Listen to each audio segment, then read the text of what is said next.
Bonjour tout le monde, désolé pour le petit retard. Euh, voilà, Bruno Moisan est arrivé. Alors, vous présentez en quelques mots Bruno Moisan, qui va intervenir ce matin. Bruno est agrégé de musique, il est docteur en musicologie, auteur d'une thèse sur les paraphrases d'opéra de Franz Liszt.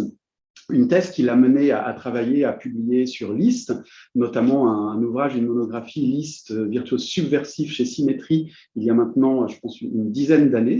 Mais les intérêts musicologiques de Bruno Moisan vont aussi assez loin et vers d'autres champs. Il a beaucoup travaillé sur les relations entre la musicologie et le politique, sur les questions de société, sur les questions principalement du 19e siècle, mais pas que. Il a contribué à plusieurs ouvrages collectifs. Et aujourd'hui, il va nous parler d'un sujet, j'étais particulièrement pas étonné parce qu'avec Bruno, vous savez, on sait qu'il peut aller vers des sujets inattendus, mais en tout cas agréablement dans l'attente de découvrir ce qu'il va nous dire sur Boulez et l'art sacré, itinéraire d'une recherche, réseau et interrogation esthétique. Donc Pierre Boulez et l'art sacré. Alors, bon, c'est un peu inattendu comme sujet, je le confesse. Alors, l'art sacré, en fait, je ne vais pas parler de Boulez et de sa relation avec le sacré, évidemment, hein, parce que l'art sacré, c'est en fait c'est une revue qui en fait est lancée en 1935 par les Dominicains et qui est prise en 1937, dont la direction est prise en 1937 par deux Dominicains qui s'appellent Couturier et Régamet. Alors, je présente très rapidement ces deux Dominicains, j'y reviendrai après. Donc, Couturier, au départ, c'est un peintre. C'est un peintre qui a été élève de Maurice Denis, hein, et qui, finalement, à la fin de ses études, finalement, interrompt ses études pour devenir dominicain. Et qui ensuite va se lancer dans une sorte de croisade sur le... Enfin, son combat va être en fait le modernisme en art à l'intérieur de l'Église catholique. Parce qu'en fait, il constate que le monde de l'Église catholique d'un côté et le monde des artistes de son temps se séparent dramatiquement, d'après lui. Et donc, son projet, ça va être de tenter de les réconcilier, c'est-à-dire de mettre en relation les institutions, le monde catholique d'un côté et l'Église comme institution, éventuellement comme institution mécène qui donne de l'argent, etc. Et évidemment, le monde des artistes contemporains, Braque, Picasso, Le Corbusier, etc. Et il constate effectivement qu'il y a une véritable séparation. Donc lui est passé par la peinture. Alors évidemment, il a en même temps une solide formation intellectuelle qui est celle des dominicains de son époque, c'est-à-dire que quand vous passez par le Saulchoir, etc., quand vous avez des profs comme, je sais pas, Garrigou-Lagrange par exemple, ça vaut le NS tous les jours. Enfin voilà, c'est vraiment une formation intellectuelle extrêmement solide. Voilà. Alors le deuxième, c'est donc le père Régamet. Alors lui, un autre profil, c'est un historien d'art qui vient d'un milieu protestant. Il est d'une famille protestante qui se convertit au catholicisme assez jeune. Et lui a une formation d'historien d'art et il commence au départ, alors qu'il n'est pas du tout dominicain, par se faire connaître par des travaux sur la peinture de la première moitié du 19e siècle. Et sa réflexion à lui, alors lui, ce n'est pas un praticien de la peinture, hein, c'est un historien d'art de formation classique pour sa génération. Et donc, sa réflexion à lui, c'est la question de la modernité en art et de la question de la réception de la modernité en art à travers les peintres de la première moitié du 19e siècle, de Lacroix par exemple. Voilà. Alors, maintenant, que vient faire Boulez dans tout ça? Alors, si vous voulez, tout ce que je vais dire aujourd'hui, d'une manière peut-être relativement approximative, parce que en fait, c'est la pire. Alors, je fais pas ça pour demander d'être pris en pitié, et c'est quand même la pire semaine de l'année. C'est-à-dire que c'est la semaine des épreuves du bac. Et mais moi, quand j'ai conçu le calendrier, c'était en mars. Mais le ministère, il a dépassé cette semaine. Donc voilà, mais en même temps, alors, et en plus, je tiens à le dire, j'ai une visio avec la nouvelle inspectrice de 14h à 1h indéterminée, et elle exige que je sois là du début jusqu'à la fin. Je dis, bah, attendez, le ministère change les dates, je fais comment? Ah mais non, non, alors c'est le condition, vous êtes fonctionnaire. Oh, bon, très bien, je vais faire ce que je vais pouvoir, quelque part avec mon téléphone, entre Austerlitz, Blois, un arrêt peut-être à Orléans, enfin j'en sais rien. Enfin voilà. Mais ça ne m'empêche pas d'être là, vous savez, ça ne m'affole pas. Alors, donc, que vient faire Boulez dans tout ça? Alors, si vous voulez, c'est pour ça que je vais quand même rappeler un peu, parce que ça fait partie de la recherche, comment est-ce qu'on peut en arriver à mettre en relation quelqu'un comme Boulez et une revue comme l'Art Sacré, comment est-ce que ça peut se faire? En fait, c'est très simple. Alors là, au départ, c'est un hasard. C'est-à-dire, je rentrais de vacances avec ma petite famille, on avait dû aller, je ne sais plus, en Suisse italienne, je crois, et on passe près de Ronchamp. Puis je dis, on va quand même s'arrêter. Et on s'est arrêté. En plus, vous savez, quand vous êtes père de famille, voilà, moi j'en ai eu 4, hein, donc on essaie de leur donner un peu de culture, etc. Voilà, donc s'arrête, Ronchamp, l'art moderne, Le Corbusier, regardez comme c'est beau, etc. Puis je vais à la librairie. Bon, je ressors évidemment avec un ou deux bouquins. Isabelle, ma femme, lève les yeux, dit ça y est, encore un livre. En plus, parce qu'on va caser ça, je dis écoute, voilà, bon, je n'ai pas pu m'empêcher, etc. J'essaie de me justifier. Et je ramène ça. Voilà. Alors, je savais qu'il y avait un dominicain ou au moins un religieux, c'était un peu fou dans ma tête, qui s'était intéressé à la question de l'art contemporain. Mais voilà. En revanche, je me suis toujours intéressé à Boulez. Pourquoi? Alors, je regrette, on aurait pu faire une belle séance, tu sais, timbre, espace, mouvement, Liszt, Chopin, etc. Ben, c'est raté. Moi, je parle de Boulez. Et pourquoi? Ben, tout simplement, j'ai été étudiant de François de Carsin, qui nous a donné la passion de la modernité. Il était charismatique, intelligent, plein d'idées, faisait une jonction entre la musique, l'analyse musicale, la philo, etc., avec sa tête de prophète. Enfin, il était fabuleux. Donc, voilà, et puis de ça est arrivé le fait que j'ai fait un mémoire de maîtrise, maintenant Master 1, sur Messiaen. Donc, mes premiers travaux de musicologie sont sur Messiaen, mais sur le Messiaen d'avant-guerre. Je me suis intéressé à la genèse de Messiaen et je me suis arrêté à la technique de mon langage musical. Après, j'en sais rien. Mais au moins, la technique de mon langage musical, j'ai encore quelques souvenirs. Et puis, voilà. Et puis, alors, j'ouvre le bouquin, mon livre, et puis je regarde dans la biographie, une petite biographie, vous savez, quelques dates, etc. Je vois né à Montbrison. Alors là, je sursaute. Et je dis, mais c'est pas possible, à ce moment-là, ils ont dû se rencontrer. Enfin, il s'est probablement passé quelque chose, etc. Bon, après, ça dort. Quelques années après, même, ça c'était en 2007-2008 à peu près, donc quelques années après, j'y reviens. En fait, je crois que c'est à cause du numéro spécial d'analyse musicale sur Boulez, Rosen, etc. en 2013, où Boulez, il y avait une interview de Boulez. Je n'avais pas pu aller parce qu'il avait voulu que 2 personnes, j'étais le 3e, je n'ai pas eu de chance. Bon, et puis, et là, je tape Pierre Boulez, Marie-Alain Couturier, c'est tout. Et Google me sort, en fait, des articles de journaux du Forez, de la région de Lyon, annonçant, alors ça c'est dans mon article, hein, donc il suffit de s'y reporter, hein, je vous donnerai le lien tout à l'heure, mais annonçant que donc, dans ces années-là, 2013, 14, je ne sais plus trop, mais le collège Victor de la Prade, institution catholique, se lance dans la restauration de fresques qui ont été peintes par le père Couturier, si ma mémoire est bonne, juste avant-guerre et juste après-guerre, parce qu'au milieu, il ne pouvait pas, il était aux États-Unis. Voilà, et l'association des anciens élèves du collège-lycée annonce que ce Montbrisonnais bien célèbre, Pierre Boulez, s'investit dans le projet, à la fois financièrement, le parraine, et met tout son réseau en action. Et alors là, je commence à me poser quelques questions. Je me dis, comment se fait-il que le vieux Boulez, parce que, attendez, on est en 2013, il est quand même très âgé, va mettre tout son poids, qui existe encore, dans la restauration de fresques d'un dominicain mort en 54 et qui est oublié de tout le monde, sauf de quelques catholiques. Et qui est même oublié à l'intérieur du milieu catholique parce que ce n'est pas les charismatiques qui vont s'y intéresser. Vous savez, allez demander à la communauté de l'Emmanuel ce qu'ils pensent de l'art moderne. Enfin, je ne veux pas dire du mal d'eux, mais enfin bon, je ne suis pas sûr que ça va les intéresser. Et si vous allez prendre les cathos tradis, il était tellement progressiste et moderniste que je pense que ça ne va peut-être pas trop les intéresser non plus. Donc, en fait, ce pauvre père Couturier est actuellement, à mon avis, maintenant un inconnu, enfin, sauf connu des historiens d'art. C'est vrai, les historiens d'art, tu demandes à Jérôme Dorival, lui, par l'intermédiaire de son père, il sait très bien qui c'est. Voilà. Et là, je me dis, là, il se passe quelque chose de probablement important. Et à ce moment-là, je me dis, bon, il faut que j'aille me plonger dans les archives. C'est quelque chose que je fais assez peu parce que je n'ai pas le temps. Je suis prof de lycée, donc je n'ai pas le temps de hanter les archives et la BNF. Mais quand il faut le faire, j'y vais. Donc, je contacte les dominicains et je leur dis, écoutez, voilà, qu'est-ce que vous avez sur les relations entre le père Couturier et Boulez? Alors, ils me disent, on n'a pas... alors, ils regardent, ils me disent, on n'a pas énormément de choses, mais on a quand même quelques petites choses.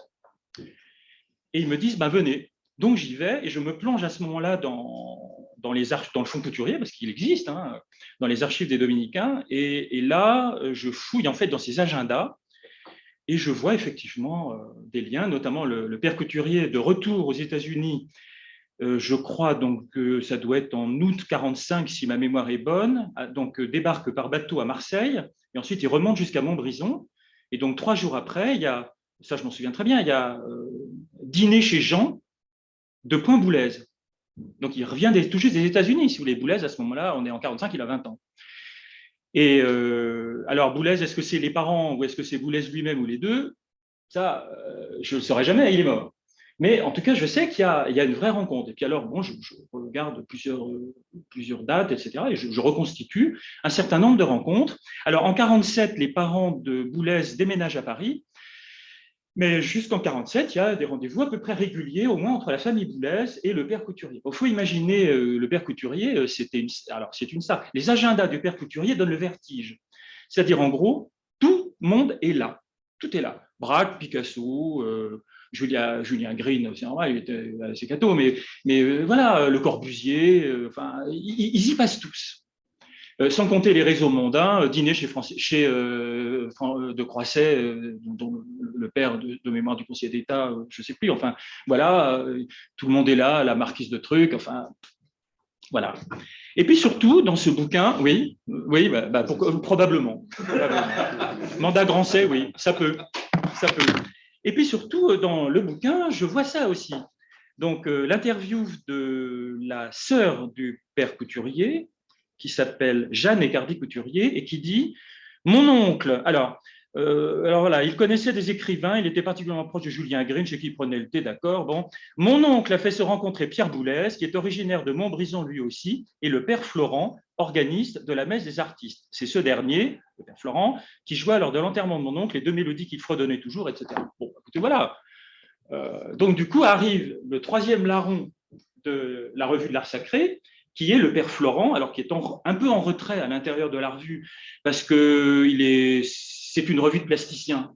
En fait, au départ, si vous voulez, c'est une revue de plasticiens, c'est 2 dominicains, un historien d'art, un peintre, qui s'intéressent à la liturgie, qui s'intéressent à l'architecture religieuse, qui s'intéressent aux ornements sacerdotaux. Alors, ils ne sont pas idiots, ils se doutent bien que la musique, c'est important, donc il y a le musicien du groupe, mais il est plus en retrait, y compris intellectuellement, en termes de rayonnement, etc. Enfin, voilà. Mais il y a quand même, en fait, ils sont 3. Il y a Couturier, Régamet et Florent. Alors, de là, qu'est-ce que j'ai déduit? Alors, j'ai déduit finalement un certain nombre de choses. D'abord, il y a effectivement un vrai réseau de rencontres avec une véritable pensée de l'art religieux qui est que l'art religieux doit accompagner le mouvement de la modernité d'avant-garde, Le Corbusier, vers l'art abstrait, etc. Et qu'à ce moment-là, il doit y avoir une rupture avec le style de l'art religieux précédent, qui était le style du néo-gothique, du néo, si vous voulez, genre la basilique de Lisieux, etc., etc. Donc, il s'agit de faire se rejoindre la tradition religieuse et l'art abstrait.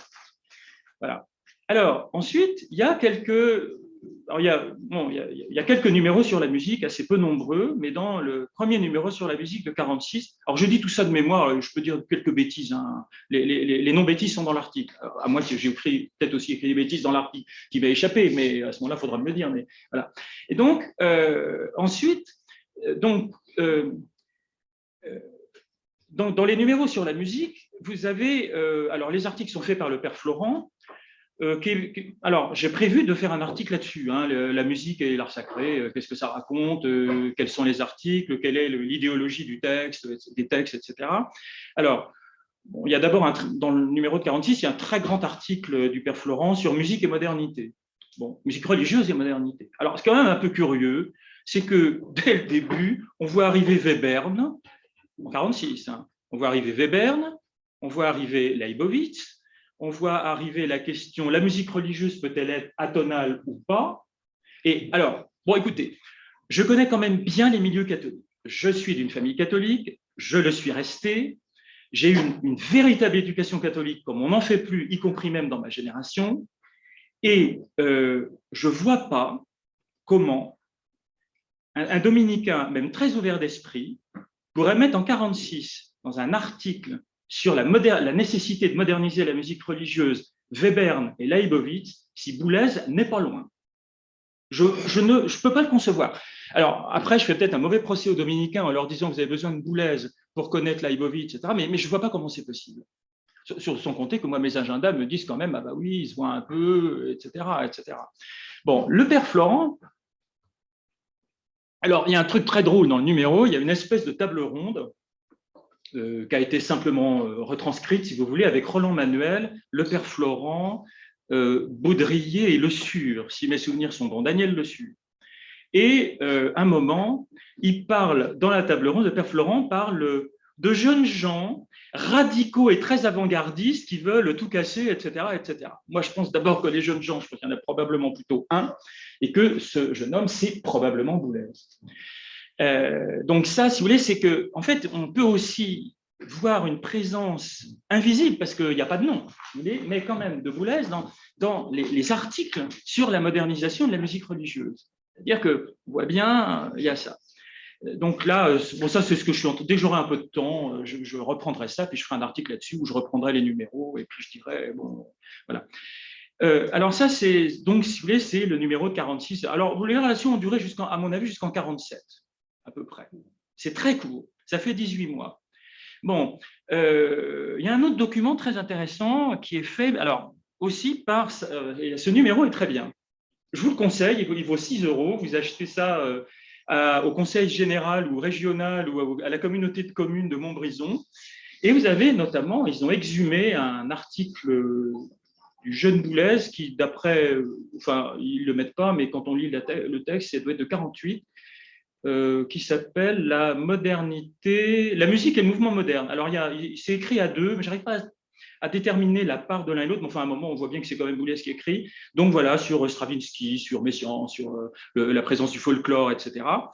Et c'est assez convergent avec ce qu'on lit dans l'art sacré, si vous voulez. On voit bien, il y a une vraie pensée progressiste en art, avec une véritable rupture, une croisade contre l'académisme. L'art sacré est un véritable plaisir si on aime l'ironie. Ils ont même été jusqu'à inventer un faux prêtre qui s'appelle l'abbé Clerget. Non, mais moi, je me marre comme une baleine quand je lis ça. Hein. Il s'appelle Clerget, qui incarne tout le conformisme du clergé.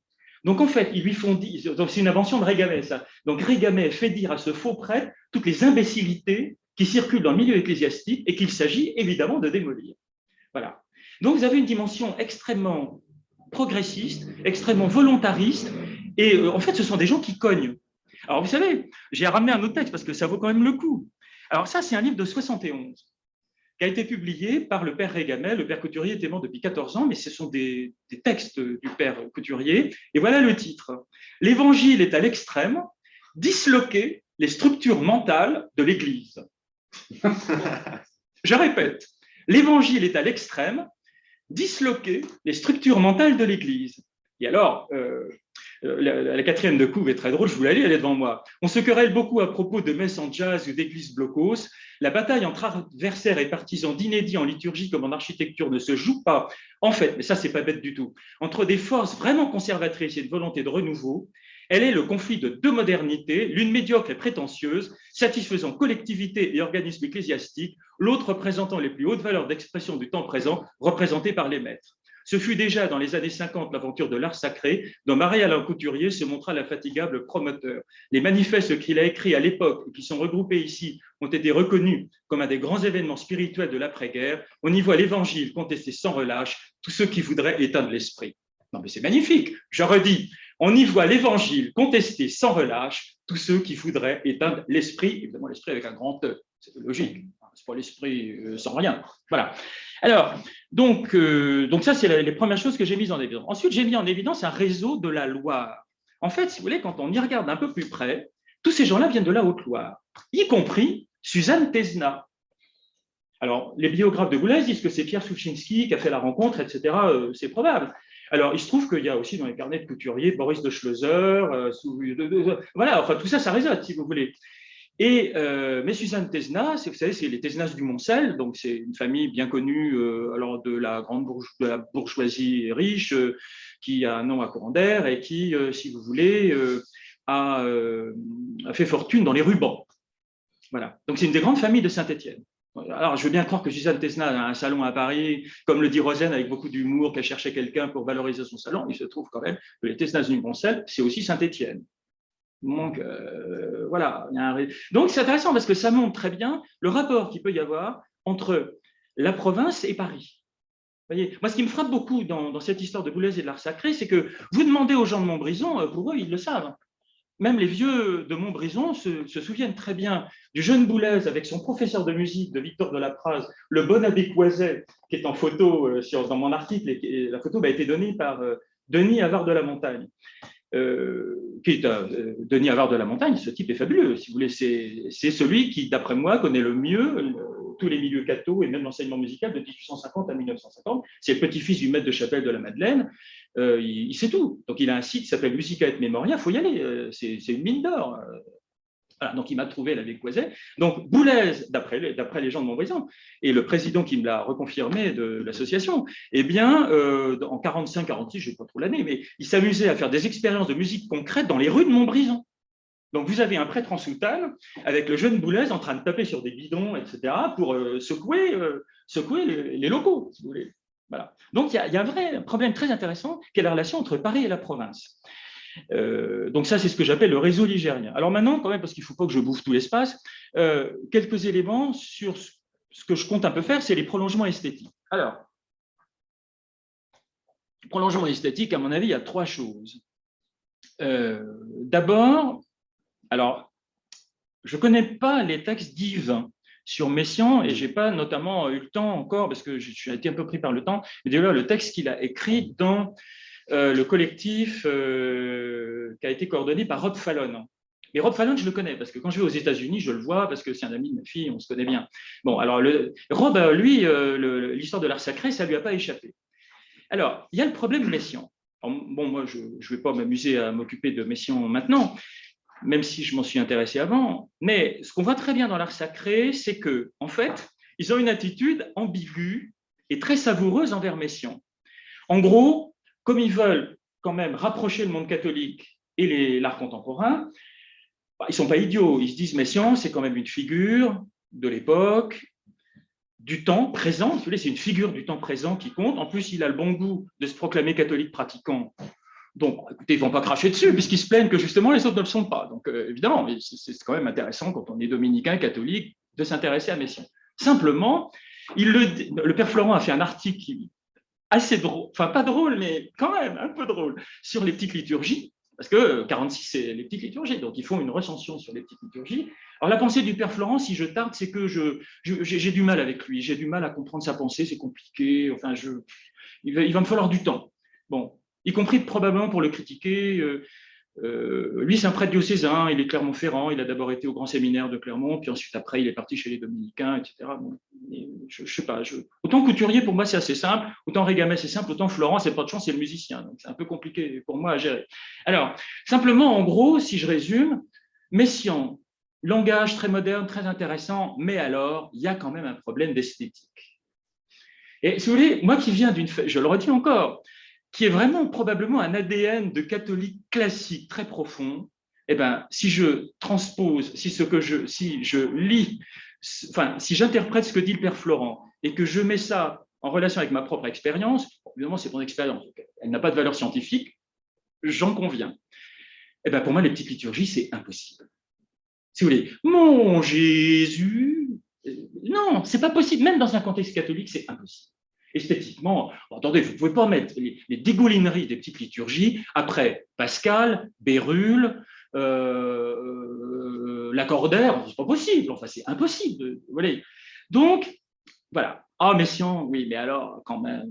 Bon. Et si vous voulez, comme la croisade de l'art sacré, c'est contre la guimauve catho, vous savez, vous êtes tous allés dans une église, vous avez des Sainte Thérèse de l'Enfant Jésus avec des roses, qui ont atteint la vase, qui ont à moitié envie de vomir, enfin, c'est épouvantable, si vous voulez. Bon. Et donc, si vous voulez, comme l'art sacré a une croisade contre ça, le problème, c'est qu'ils seraient obligés en même temps de taper sur Messiaen.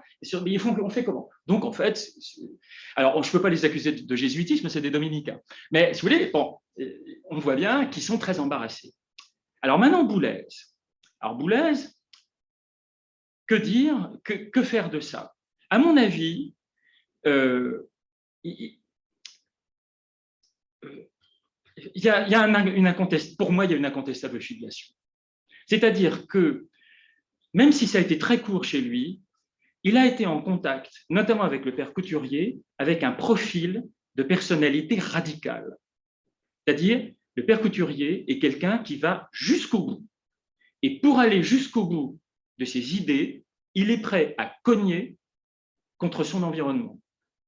Ça, c'est quand même bien boulésien. Ensuite, le père Couturier a un autre aspect de sa personnalité, c'est que c'est un formidable organisateur. C'est quelqu'un qui a été capable de mobiliser des fonds, des soutiens, des réseaux mondains, des des institutionnels, c'est-à-dire des institutionnels de l'Église catholique, des évêques, mais aussi ce qu'on appellerait maintenant des dracs, etc., pour faire des réalisations qui sont restées mémorables. L'église du plateau d'Assy par Novarina, avec le crucifix de Germaine Richier, qu'est-ce que vous voulez? Voilà, ça marque profondément l'histoire de l'art.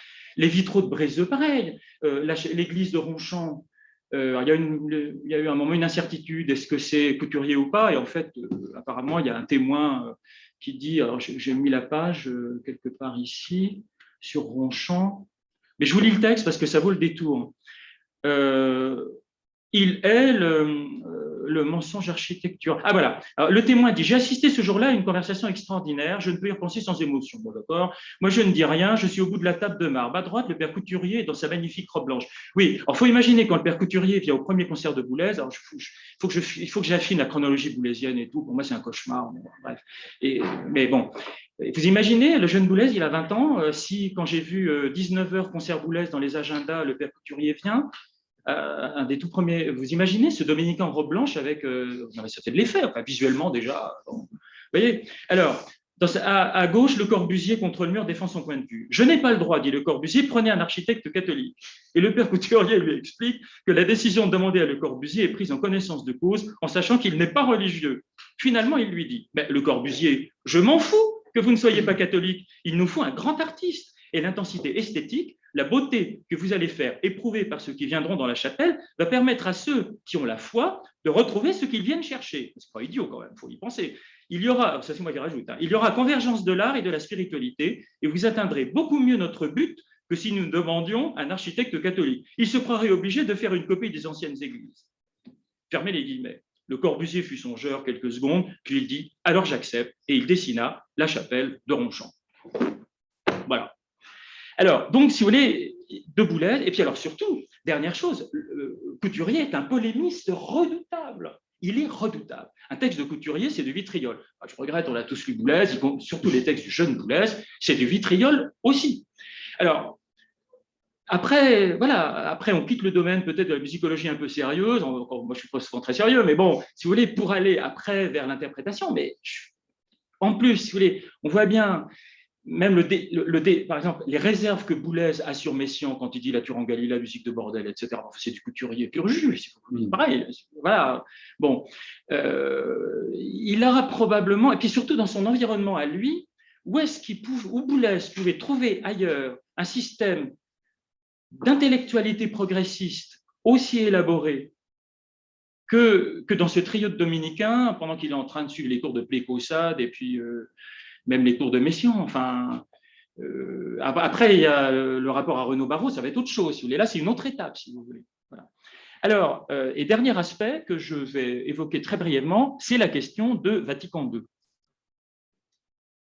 Alors, on voit très bien, si vous voulez, quand on étudie, alors là, je regrette, mais là, je rentre vraiment dans la culture catholique qui peut échapper probablement à beaucoup de gens aujourd'hui, mais quand on examine la culture catholique entre 1945 et 2000, et si on met au milieu le Concile Vatican II, avec toutes les crises de Vatican II, qui ont été des crises de pastorat, qui ont été des crises de sensibilité religieuse, en gros, les tradis. Alors, on a une incarnation musicale des tradis, c'était la fameuse association Una Voce pour le maintien du chant grégorien, etc.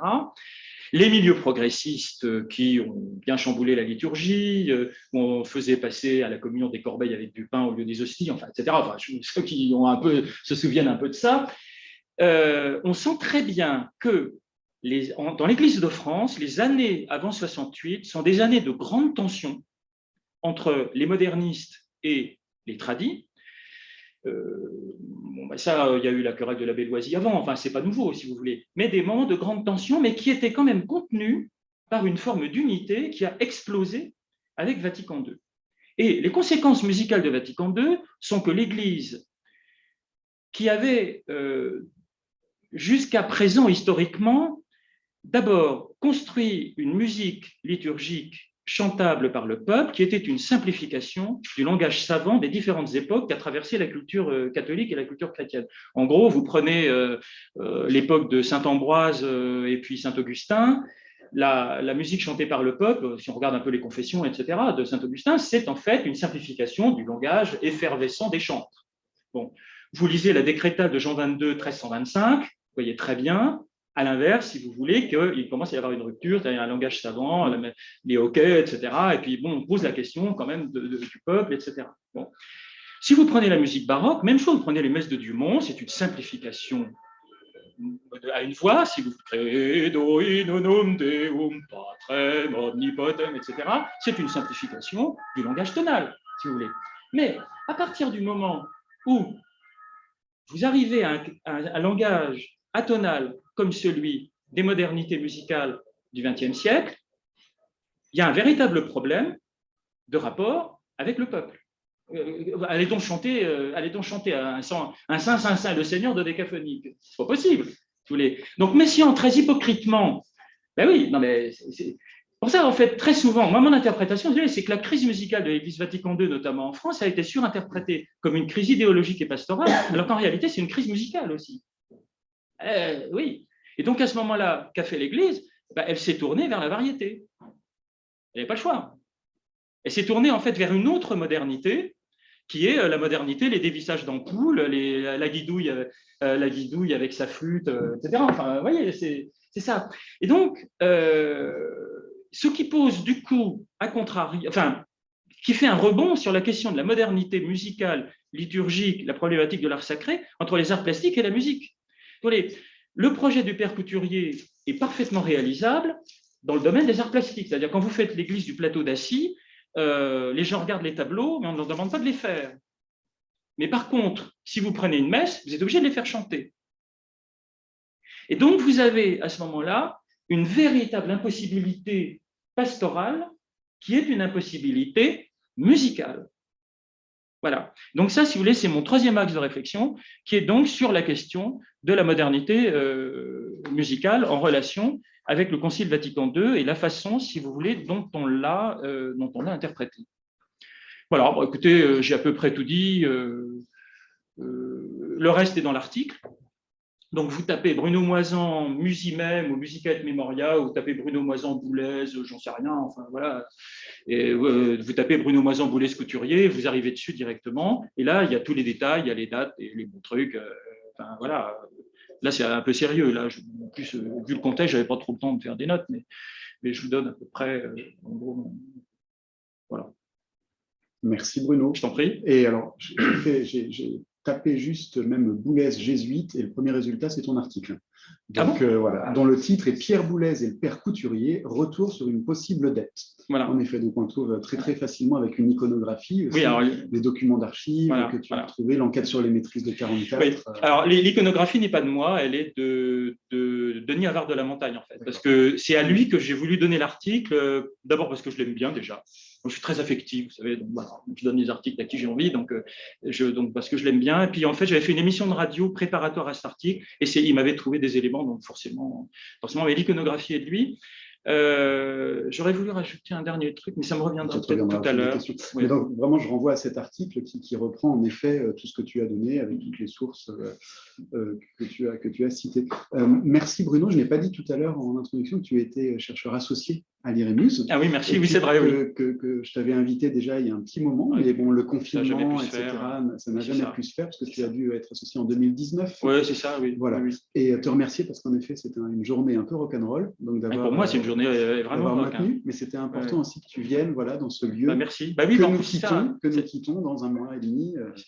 C'est l'avant-dernier séminaire à l'IREMUS, c'était important symboliquement. Merci, oui, parce que ça fait ici.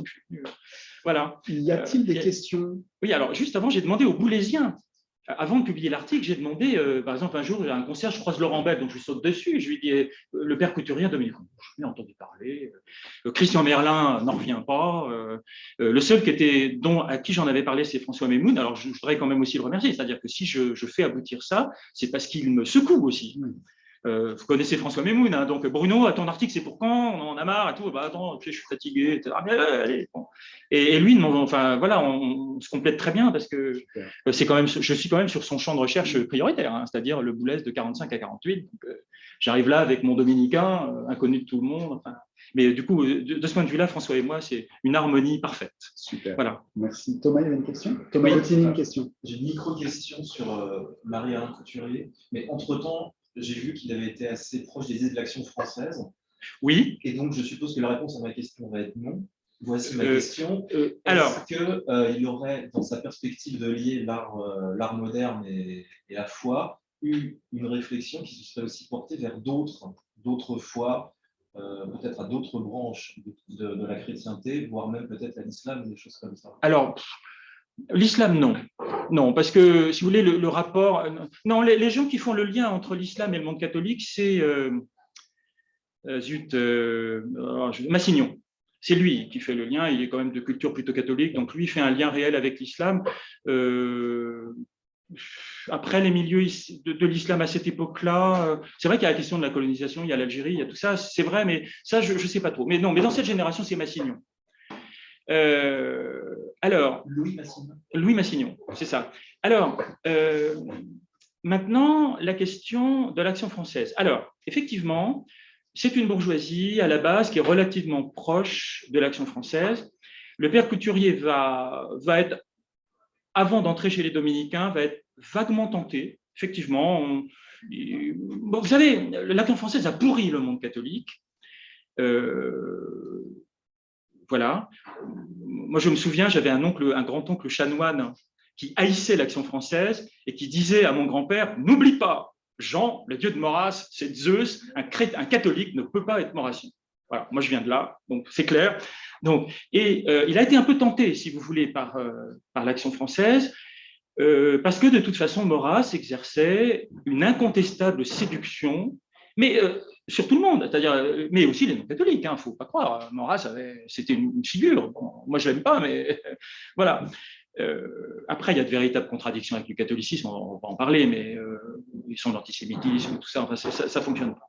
Même le politique d'abord de Maurras ne fonctionne pas non plus chrétiennement parlant, puisqu'on sépare les deux domaines. Mais dès qu'il va devenir dominicain, il va rompre avec l'Action française et tous ces textes, dès qu'il en parle, c'est pour dire que c'est épouvantable. Voilà. Et puis alors, il y a son séjour aux États-Unis. Autre point commun avec Boulez, c'est-à-dire Évarez, si vous voulez, c'est vraiment la séduction américaine.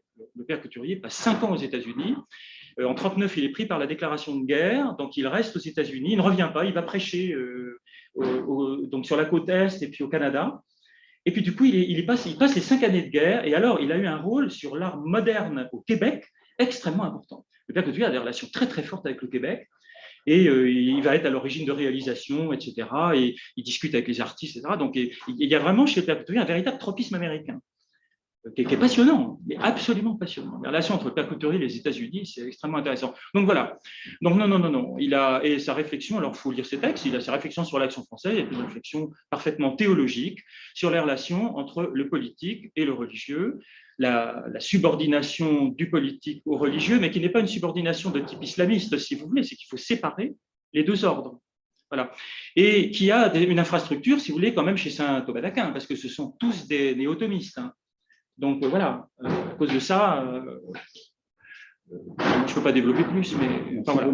Je pense que c'est un développement qui répondait en partie à la question de Thomas. Y a-t-il d'autres questions? Ouais. Oui.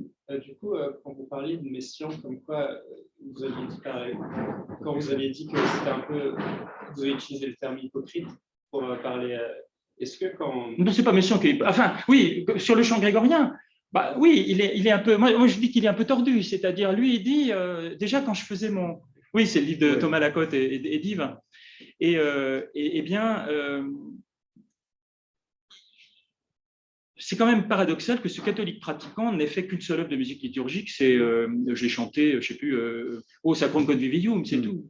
Il aurait pu en faire plus, il n'a pas voulu. Il a dit, oh bah oui, non mais le chant traditionnel de l'Église catholique, c'est le chant grégorien. C'est un peu tordu, parce qu'il aurait, enfin, dans l'Église catholique, il y a quand même des chorales, non, on chante des petits motets, des machins, donc il aurait parfaitement pu, s'il avait voulu. S'il n'a pas voulu, s'il l'a pas fait, c'est qu'il n'a pas voulu. Voilà. Il aurait pu être une espèce de duruflé un peu plus chromatique ou un peu plus. Pourquoi pas? Enfin, il aurait pu, non, il ne l'a pas fait. Donc, chez Messiaen, bon, moi, je ne vais pas marcher sur les spécialistes de Messiaen. En plus, Messiaen ne m'intéresse pas, en fait. Donc, voilà. Merci. Y a-t-il d'autres questions? Non. Eh bien, écoute, merci beaucoup, Bruno. Voilà. Et puis, merci de m'avoir invité. Ben, je t'en prie. Et puis, une des idées, c'était aussi de te réunir avec Nathalie. Ah oui, mais le problème, désolé. Ça ne pas ce mouvement lisse, ce idiot. Parce que voilà, Nathalie Hérold et Bruno Moison se connaissent. Ah bah oui. Bien travaillé sur certains sujets en commun, question de timbre. Ce qui nous emmène, chère Nathalie, à ton intervention.